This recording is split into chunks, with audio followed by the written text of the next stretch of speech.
God is working and He does wonderful things. I would like to give you a few examples of how God has worked and how He can still work in our lives today.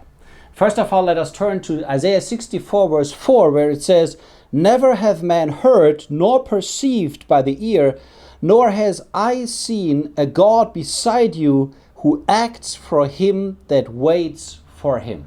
Now this means that God is an active God, a God who intervenes and acts. And He often does that far exceedingly above all which we ask or think, according to Ephesians 3:20.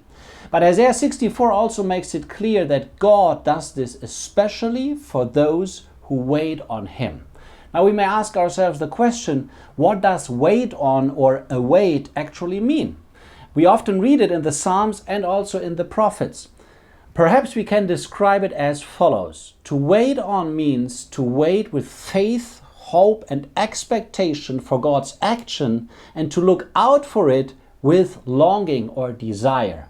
That's what we find in the prophet Micah. In Micah chapter 7, he says, "But as for me, I will look unto the Lord, I will wait for the God of my salvation, my God will hear me." Micah had the firm conviction that God would act, and this is why he looked out for it.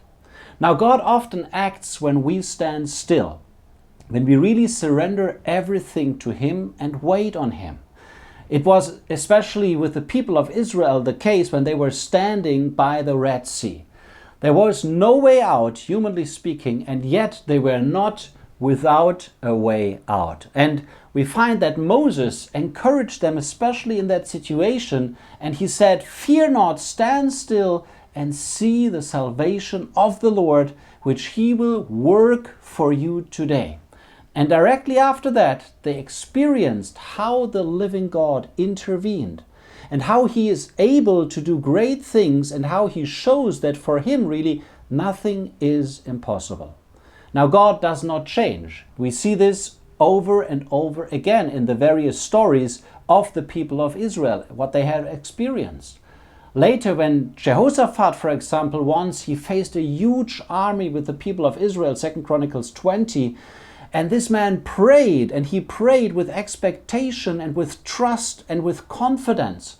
And he says in 2 Chronicles 20, I think it's verse 12, where he says, "Our God, will you not judge them? For we have no might, no strength in ourselves, but against that great company which comes against us, neither do we know what to do, but our eyes are up on you." And that was the key.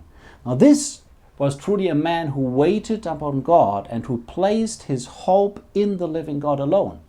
And what was God's response? He honored this kind of faith. He then truly proved that He is wonderful, and He proved to be the Almighty One who gave the victory to the people of Israel.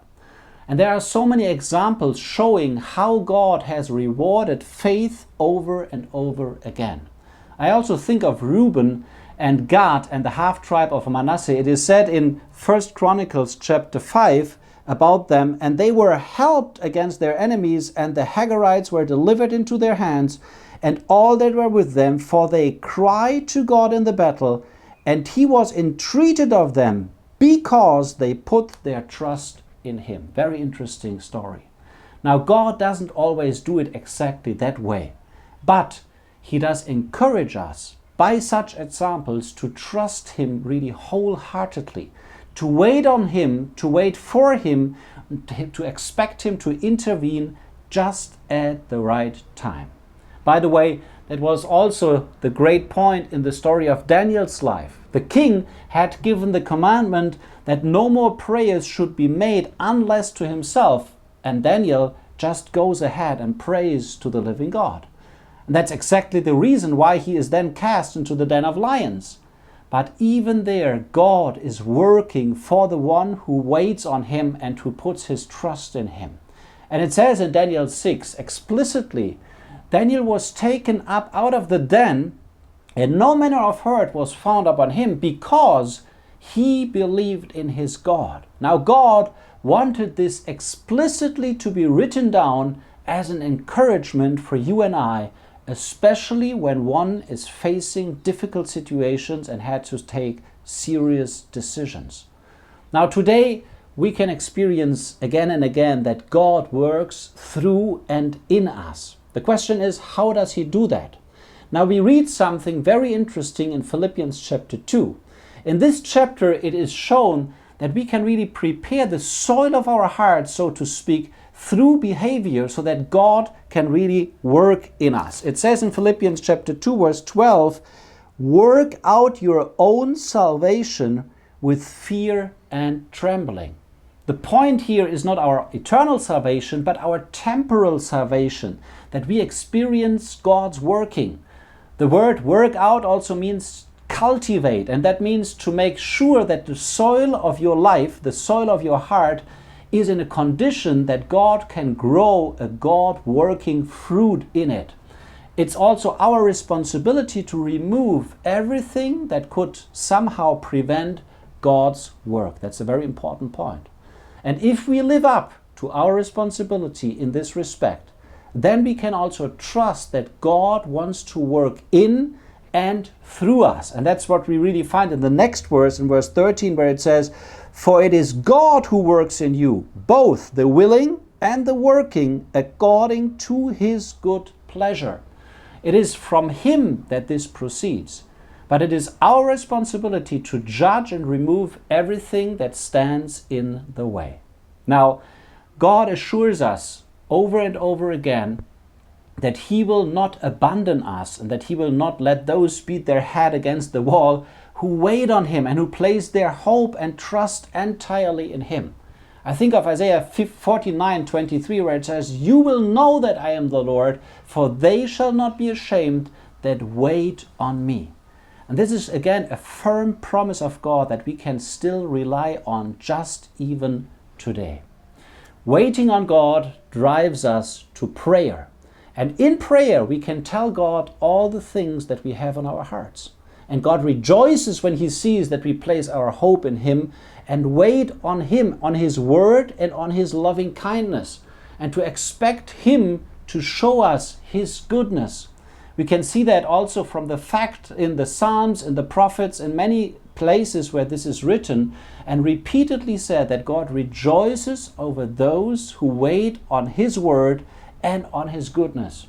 Think of Psalm 33, I think, where it says, let your loving kindness, O Lord, be upon us according as we have hoped in you. And you see, in a certain sense, we can say that to the extent that we have put our hope and our trust in the Lord, He allows His goodness to be upon us. Not always the case, but in a certain sense. And that's quite an interesting statement. When we consciously wait on God, that unites us with Him, that keeps us in communion with the living Creator, this fixes our eyes upward, and this is especially important in the days where we are living in. And sometimes it happens that God really stirs up our nest, as it says in Deuteronomy chapter 32. And that's when He wants to teach us to fly spiritually, when He wants us to grow spiritually, to take steps of faith. But when God does that, when He pushes us out of our nests, so to speak, He does that because He wants us to go forward, to let go, to learn new things, and then we may also be able to lean upon the promises of God. As for example, Isaiah chapter 40, God says, they that wait upon the Lord will renew their strength. They shall not mount, they shall mount up with wings as eagles. They shall run and not tire. They shall walk and not faint. And this means that God wants us to learn again and again how to use the wings of faith, so to speak, in order to grow closer to Him. And therefore, be encouraged. Don't give up, but do what David says, Psalm 27, wait for the Lord, be strong, and let your heart take courage. Wait for the Lord. Isaiah says in Isaiah 30 somewhere, blessed or well off are all that wait for Him.